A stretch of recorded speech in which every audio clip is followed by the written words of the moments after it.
evidence, and I'm paraphrasing that part, to reopen the case, they would. And he talked about how salary circumvention is the cardinal sin. So who knows what could happen if this stuff is true? All right, the man of the hour, Pablo Torre, friend of the program. Well, friend of mine. He's now going to be a friend of Cappy's. Yeah, this is a first-timer for me. Yeah, friend of the program. Pablo Torre Finds Out is the podcast. You can get it wherever you find your podcasts. There's a YouTube component as well, which I saw this morning at 4 in the morning when I text him here in L.A. Pablo, thank you for joining us. I'm sure it's a very busy day. Excellent work, obviously, here on the alleged salary cap circumvention. For those that are just tuning in here in L.A., getting in their car, if you could surmise your findings, and then we can just start asking questions from there. Yeah, thanks for having me, guys. Good to make fast friends as I make fast enemies in certain precincts of Southern California, perhaps. Yeah, you may recall how in 2019 there was all of this chatter, all of this speculation, all of these conspiracies that the NBA investigated about how Kawhi Leonard wound up with the Clippers. And they all centered around Uncle Dennis. Who can forget Uncle Dennis, Kawhi's representative, asking for all these things, notably off-the-books endorsement deals, basically. And this is an episode of my show today on YouTube and every podcast platform that I think is out there, in which we tell the story using over 3,000 pages of internal documents that we acquired, as well as 7 sources from inside a company called Aspiration, about how it is that Steve Ballmer invested personally $50 million into Aspiration, a quote-unquote green bank climate change company that was planting trees to zero out people's carbon footprints. And Kawhi Leonard was the recipient of a $28 million endorsement deal that has been secret until today. And this is a company, for context, Aspiration, that has since collapsed into disgrace and bankruptcy and has since been shut down and renamed. Is being investigated by the Department of Justice, by the SEC. Aspiration had previously hired as endorsers Leonardo DiCaprio, Drake, Robert Downey Jr., Orlando Bloom, Cindy Crawford's more famous daughter, Kaya Gerber, the list goes on, and Kawhi Leonard, who made over 4 times as much as the rest of them combined to do literally nothing. And so that's essentially the top level of the story. Amazing. Hey, Pablo, was there ever a time in Aspiration's business where they were doing, based on your findings, like legitimate business? Did they ever do anything, or did they just suck up to celebrities? Yeah, it's a business that used the celebrities to be the good guys. And so what they did was basically say, hey, you got a carbon footprint. You're the Red Sox, who they had to deal with. You're Meta, who they had to deal with. You're the Clippers. They signed a 23-year, $300 million plus sponsorship deal with the Clippers, announced with the opening of the Intuit Dome. And the reason they were able to do that was because they had these celebrities who said, we certify that these are the good guys. We're the climate change, frankly, Democrats. And look, I'm a left-leaning guy, George. This is a company started by 2 Harvard graduates who were also Democratic politicians. And Steve Ballmer happens to be a Harvard graduate who is, of course, a Democrat. And so here are the good guys coming in. The reality, though, in terms of what did they actually do, well, they hired a lot of people who were true believers in fighting climate change. They ended up being 7 of the sources that I had speak to me, who were mystified as to how the company was running behind the scenes. And so you asked the key question. This is about planting trees to zero out carbon footprints. Did they ever plant the trees? Mm-hmm. Well, in the episode, what you learn is that, according to the source who went on tape with us in a voice-modulated way due to the federal investigations that are concurrent and ongoing, that there was exactly 1 visit to a tree planting in their time there. So $2.3 billion valuation for this company, eventually revealed to be a 9-figure fraud, with the co-founder pleading guilty to 2 counts of wire fraud. That was 2 weeks ago. And did they actually do the thing of being a good guy? It does not seem to be the case. All right, Pablo Torre with us here. And that was Cappy, by the way, who asked that really smart question. Not me. I will try to ask you a smart question as well. For those that are not familiar with, it's a rarity, by the way, that A, I ask a smart question, and B, George gives me credit for asking a smart question. Both facts, I would say. I retract my praise. What an embarrassing mistake. I was so naive. I have been the one now scammed.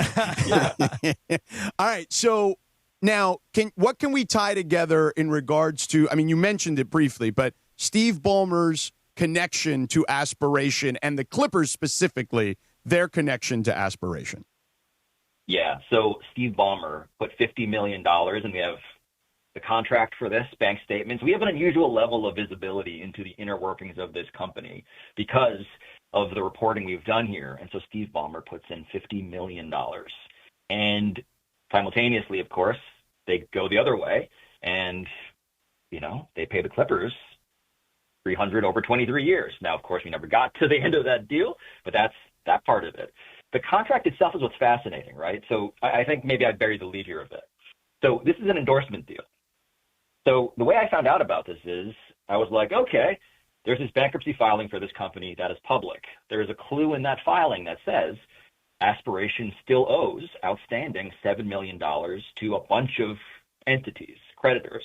One of those creditors was an LLC by the name of KL2 Aspire LLC. Aspiration, Aspire, literally in the name, KL2, look up the filing for that.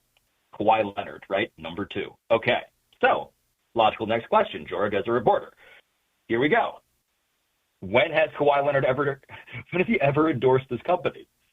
And you look on the internet, I scour, ask all the sources I can, every bit of rock being turned over, I do. And there are 0 examples of him doing anything, 0. And then get the contract. We get the contract that's signed and executed, right? Kawhi's autograph is on it. And there are not only, fishy things, as alluded to, but there's also, per the contract language, no obligation for him to do anything.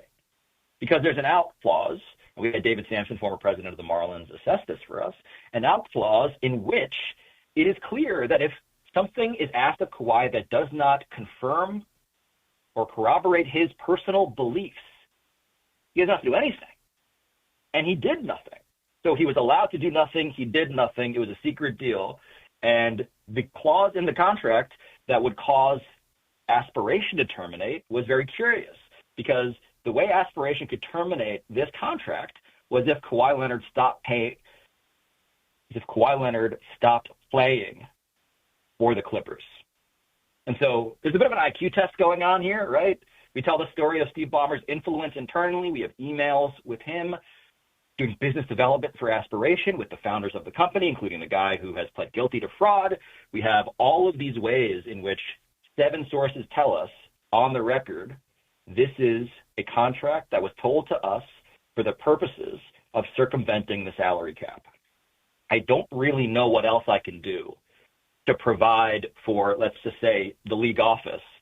If you care about this stuff, here is everything we found. But I feel like we got pretty close. So I would imagine you reached out to the Clippers for comment. Yep. What was their position? Yes, I would like to read that because we are, despite the fact that we also do shows where we taste test athlete weed brands, which is a thing we do on our channel as well. Here is what Steve Ballmer had provided to us, because it was a full denial, right? And so I'm curious about one of the clauses in this statement, but here it is. I just need to get this correct. Okay. Here it is. Neither Mr. Ballmer nor the Clippers circumvented the salary cap or engaged in any misconduct related to Aspiration. Any contrary assertion is provably false. And then they go on to say something else. Here we go. The team ended its relationship with Aspiration years ago during the 2022-23 season when Aspiration defaulted on its obligations. Neither the Clippers nor Mr. Ballmer was aware of any improper activity by Aspiration or its co-founder until after the government instituted its investigation. The team and Mr. Ballmer stand ready to assist law enforcement in any way they can, end quote. And so the key thing there, guys, is they say this is provably false. What they did not know necessarily when we requested that statement was the depth of documentation that we have for all of the things we report. And so all I can say on that clause is I look forward to them proving it. Right. I mean, if they're going to say that it's provably wrong, then it's on them to go out and prove it.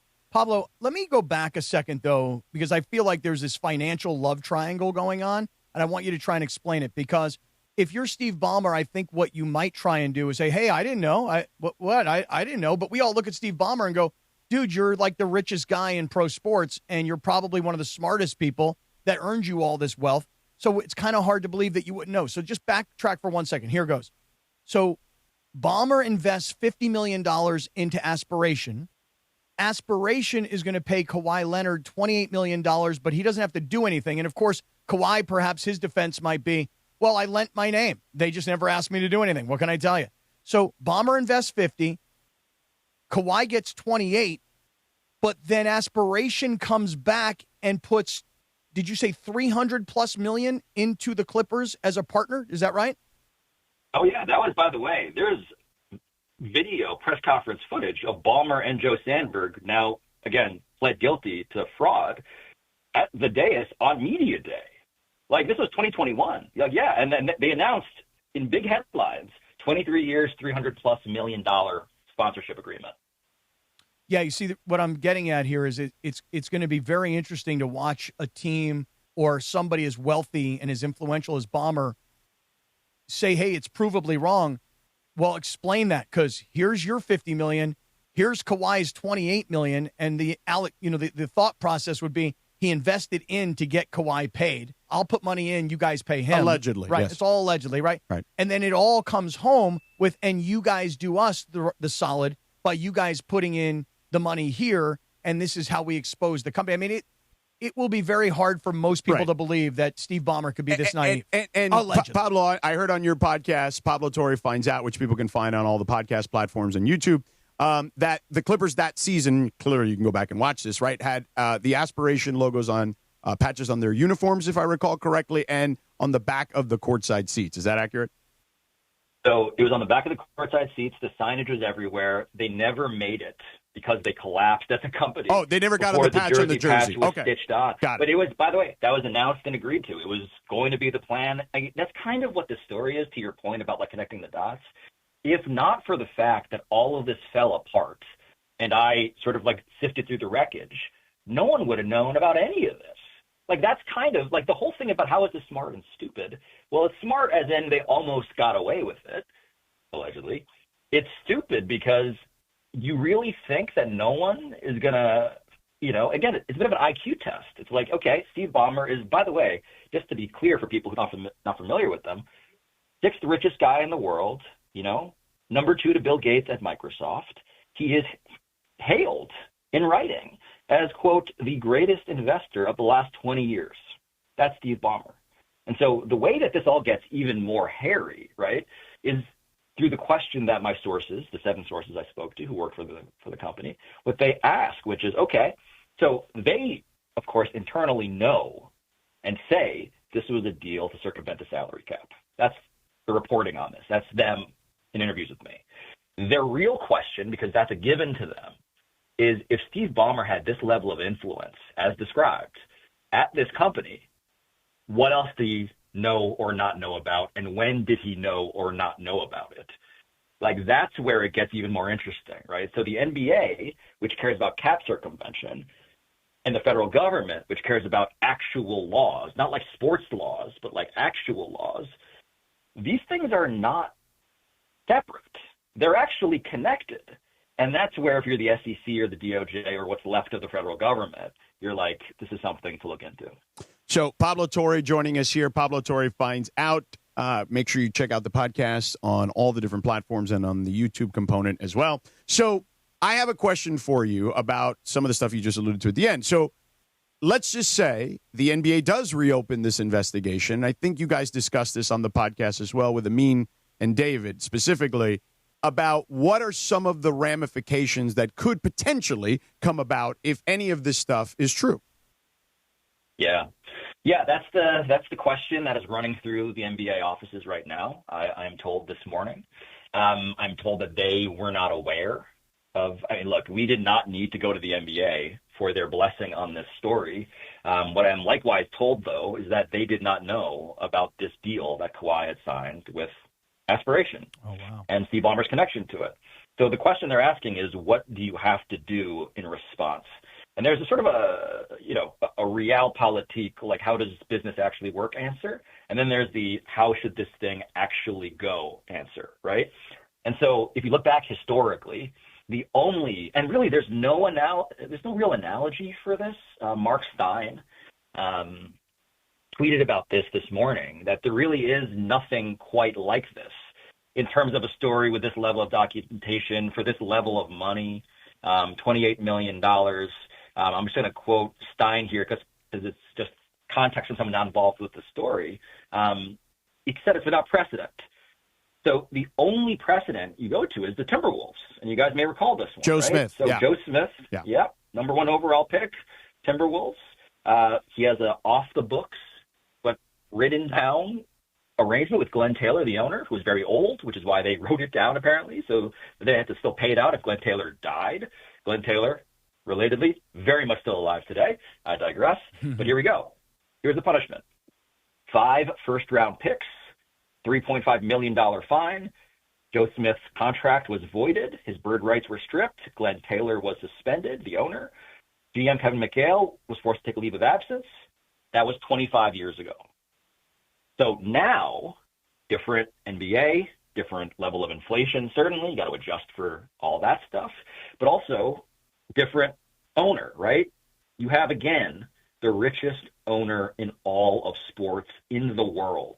The guy who took over the Clippers from noted racist Donald Sterling and came in as a good guy. This was Adam Silver's triumph, right? And so what do you do with these complications is one of the most fascinating questions, I think, to come out of it. You're listening to KSBN Los Angeles. Pablo Torre with us here, host of Pablo Torre Finds Out, an investigation into an alleged salary cap circumvention of the LA Clippers with Kawhi Leonard. Cap, you got one more before Pablo goes? Yeah, so just real quick on the thing we were just talking about with Minnesota. Did the player, his contract gets voided? Yes. In this case, I mean, if Kawhi Leonard's contract were to get voided, just hypothetically, is he a free agent and can go and do whatever he wants? Is there no punishment theoretically for the player? It's a very good question. I don't know. By the way, time out. That's a second good question by Cappy. That's 2 for me. It deserves a round of applause. Okay, that's 2. I don't think there's any question about that. Okay, Pablo, that's 2. Yeah, it is 2. We got to give him his due. Yeah. Sorry. Go ahead. Look, I've been accused, like Harvard University, of great inflation, perhaps. What are you, Dabo Sweeney now? Here's the thing that made me think, though, right? Because it's not merely what happens to Kawhi in terms of his nullification of the contract, if it happens. It's in 2025, right? Knowing what you know now as hypothetical Clippers front office executive about Kawhi Leonard, do you really care? Or rather, which way do you care about the nullification of Kawhi Leonard's contract? Like, it's on some level a nightmare. On another level, does it also amount to salary cap relief for you? Would you actually weirdly feel differently now than you did when you struck the deal, of course, in 2019 and then extended him in 2021 and then extended him last year? Do you feel differently now about it?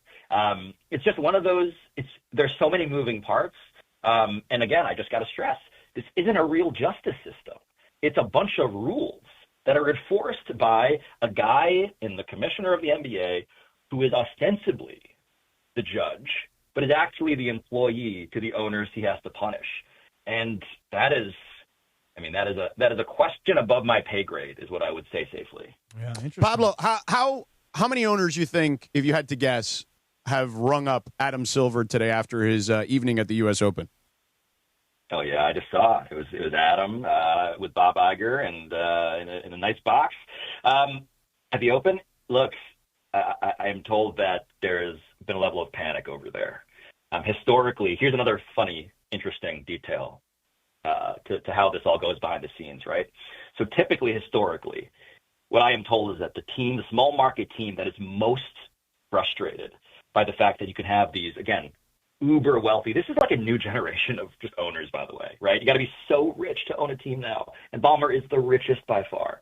And the team that is most frustrated by the ways in which this class of owners throws their wealth around, right, giant front offices, private money to build stadiums, which, by the way, is admirable by Ballmer, all that, Intuit Dome, 100% personal private money, not public money.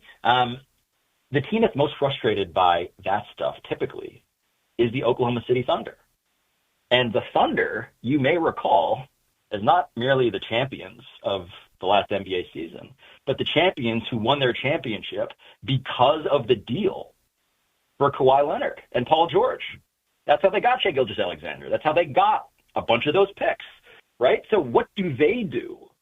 Can they win twice? Can they win that trade twice? Is a thought that crosses through my mind. And I find that one also to be intriguing and quite messy. Pablo Torre, 7 months worth of investigating on this story. You can check it out at Pablo Torre Finds Out on all podcast platforms and a YouTube component as well that I watched this morning very early here in the darkness in Los Angeles. Pablo, you're the best, buddy. Thank you for joining us today. Yeah, appreciate it, man. You got a new listener to your podcast today, pal. And you know what? You earned it with the level of questions. Pablo, be good, buddy. See ya. Thank you, guys. There it is, Pablo Torre. Fantastic, George. Great job by Captain. you, George. Great job.